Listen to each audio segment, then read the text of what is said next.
Postulate जो अभी मैंने बोला वो पोस्टुलेट में के डेफिनेशन में और एग्जाम के डेफिनेशन में कुछ ज्यादा फर्क नहीं है। पोस्टुलेट भी उसी तरह से आप एज्यूम कर सकते हैं कि वो एजम्पशंस होते हैं और उनमें कोई प्रूफ की जरूरत नहीं होती और वो यूनिवर्सली ट्रूथ मान जाते हैं, ठीक है। तो उनमें वो ऑब्वियस चीजें होती हैं, तो उनमें कोई प्रूफ की जरूरत नहीं होती। तो हम नेक्स्ट टॉपिक जो देखेंगे वो है पोस्टुलेट, यूक्लिड के जो डिफरेंट पोस्टुलेट्स है। तो यूक्लिड ने बेसिकली 5 पोस्टुलेट दिए थे, वो हमने बारी बारी से देखना है। तो हम नेक्स्ट देखेंगे यूक्लिड के पोस्टुलेट्स।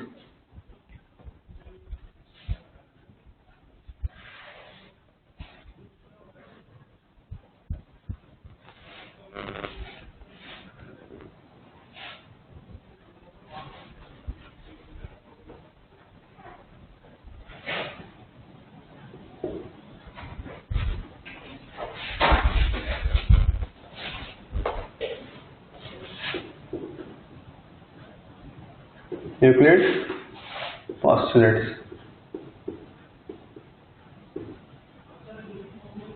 ठीक है। तो सबसे पहला पोस्टुलेट जो यूक्लिड ने दिया था वो ये था कि आप अगर किसी एक पॉइंट की बात करते हो कि आपके पास कोई एक पॉइंट है, पॉइंट यानी डायमेंशनलेस क्वांटिटी, और आपके पास कोई भी दूसरा पॉइंट है, तो आप क्या हो सकता है कि इस पॉइंट के थ्रू काफी सारे लाइंस पास हो सकते हैं। आप ऑब्वियसली देख सकते हैं कि एक पॉइंट के थ्रू काफी ज्यादा line, infinite number of line pass हो सकते हैं, ठीक है। तो क्या है कि अगर एक पॉइंट पे आप है, सपोज आप यू आर एट पी, ठीक है, तो आप इस पॉइंट की मदद से किसी और भी, अगर सरफेस पे कोई अलग दूसरा पॉइंट अगर आता है, कोई भी एनी अदर पॉइंट, ठीक है, तो उस पॉइंट पे आप एक लाइन क्रॉस करा सकते हैं इस पॉइंट की मदद से, ठीक है। यानी अगर ये कोई पॉइंट Q है और ये पॉइंट कोई R है, तो इस P से आप एक PQ भी बना सकते हैं और एक PR भी बना सकते हैं, ठीक है। तो ये पहला पोस्टुलेट था उसका कि you can produce any line, you can actually produce any line from any point two any other point, ठीक है। यानी अगर आप किसी एक पॉइंट पे हो तो आप किसी दूसरे यानी अदर पॉइंट पे आप आराम से एक कोई लाइन ड्रॉ कर सकते हो, ठीक है। तो यानी अगर उसको स्टेटमेंट में लिखा जाए तो उसका पोस्टुलेट नंबर 1 जो था वो ये था कि straight line, a straight line may be drawn from any point to any other point, ठीक है। तो ये आपको क्लियर हो गया होगा कि दो हमारे पास अगर P हमारे पास है तो एक अलग कोई एनी अदर पॉइंट पे हम क्या कर सकते हैं, एक आराम से एक स्ट्रेट लाइन ड्रॉ कर सकते हैं, ठीक है।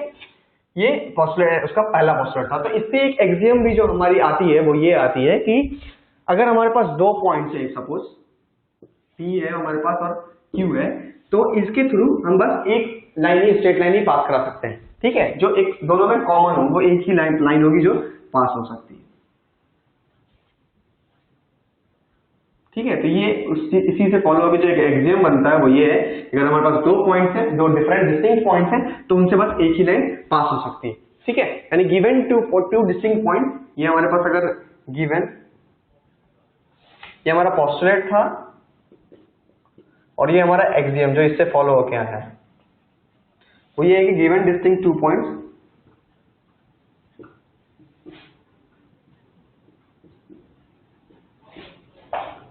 only one line can be drawn। अगर दो डिस्टिंक्ट पॉइंट दिए हैं आपके पास तो एक सिंगल ही लाइन बनाया जा सकता है, ठीक है। Can be drawn and which can be pass through them, which can be passed through them,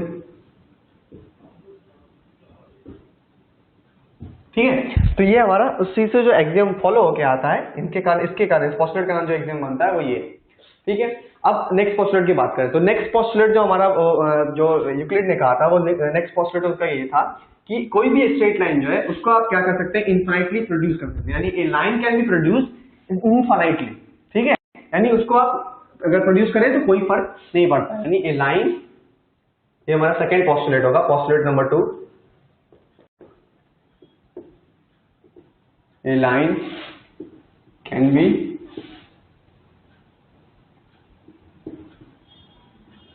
produced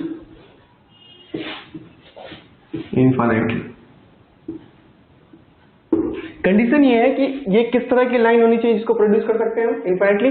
ये कंडीशन ये है कि टर्मिनेटेड जो लाइंस होती हैं, ठीक है, उनको हम प्रोड्यूस कर सकते हैं इनफाइनाइटली। यानी अगर मेरे पास कोई एक पॉइंट ए है, एक पॉइंट बी है, तो अभी मैंने बताया कि एक्सियम से क्या होगा कि बस इसके थ्रू बस एक ही पॉइंट, एक ही लाइन, स्ट्रेट लाइन पास कर सकते हैं। तो ये जहां पे एंड करता है, ये जो टर्मिनेट करने का मतलब है कि ये हमारा एंड हो जाता है। तो यहाँ पे इसके पास दो टर्मिनेशन पॉइंट है, ए और बी, तो यहाँ पे वो एंड कर गया। तो इसको आराम से हम चाहें तो इसको प्रोड्यूस कर सकते हैं, there is no problem. Line हमारे पास वही रहेगा, ऐसा कुछ नहीं कि नई चीजें आ जाएंगी, लाइन हमारे पास वही रहेगा। अगर ये स्टार्टिंग में ए बी एक एल लाइन था, तो अभी भी वो एक लाइन एल ही, कोई प्रॉब्लम नहीं आ रही। It can be produce infinitely, जहां तक मन हो आप वहां तक किसी भी साइड से प्रोड्यूस कर सकते हैं, there is no problem. But condition ये है कि वो स्ट्रेट ही होनी चाहिए, इवन डिस्ट्रीब्यूशन ही होनी चाहिए उसमें, ठीक है। तो ये उसका सेकंड पोस्टुलेट था, किसका? यूक्लिड का, ठीक। अब तीसरा जो पोस्टुलेट उसने दिया था, वो तीसरा पोस्टुलेट था सर्कल्स को लेके, ठीक है। तो उसके कहने का ये थर्ड जो उसका पोस्टुलेट था यूक्लिड का, वो ये था कि पोस्टुलेट नंबर 3 कि एक सर्किल आप किसी भी रेडियस का किसी भी सेंटर से बना सकते हैं। यानी अगर आपके पास एक सर्किल है, आप जानते हैं कि एक सर्किल में क्या होता है, बेसिकली एक इसकी पर्टिकुलर रेडियस होती है, एक सर्किल की बेसिकली एक पर्टिकुलर एक रेडियस होती है, ठीक है, और एक इसके पास कोई पर्टिकुलर सेंटर होता है, ठीक है, जिसको डिनोट करने का तरीका क्या है, सी आर। यानी वो हमारे यहाँ पे क्या है, सेंटर है, और आर क्या है हमारे पास पे, रेडियस है। सर्किल है इसलिए मैंने सी लिखा है। तो ये नोटेशन माना जाता है सर्किल को रिप्रेजेंट करने का। तो यानी this is centre and this is radius, okay.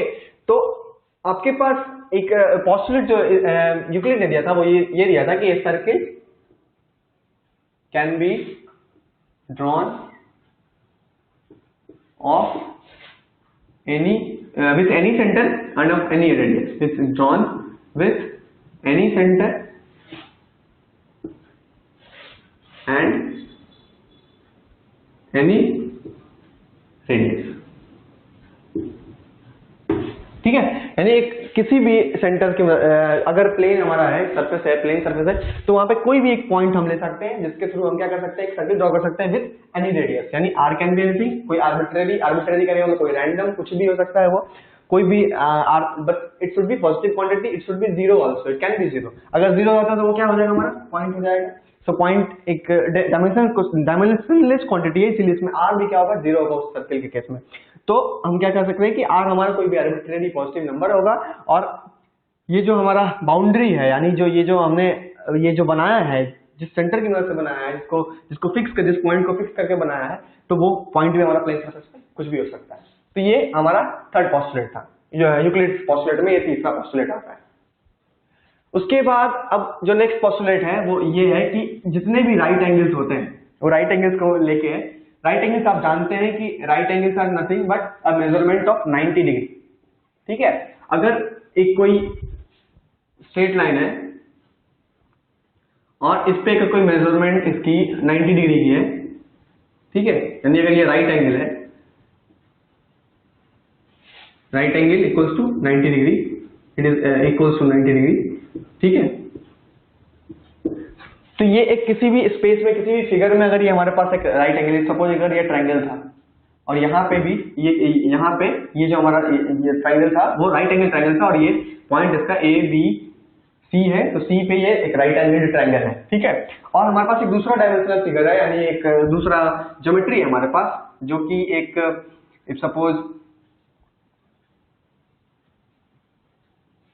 Circle है,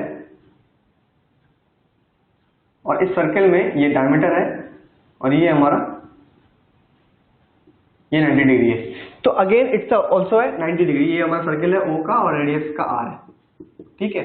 तो यहाँ पे भी जो 90 डिग्री हमारे पास बन रहा है ए बी सी में, सॉरी पी क्यू आर में, नोटेशन क्लियर करके, ये अगर क्यू पे भी 90 डिग्री बन रहा है, तो हम ये ऑब्वियसली कह सकते हैं कि angle C is equals to angle Q equals to 90 degree, there is no problem. अगर कोई अलग अलग फिगर्स की दो अलग अलग राइट एंगल्स है, राइट एंगल ट्रायंगल्स है, राइट एंगल है एक्चुअली, वो 90 डिग्री का अगर मेजरमेंट है, तो वो आपस में इक्वल होंगे। तो all right angles are equal, all right angles are equal to 1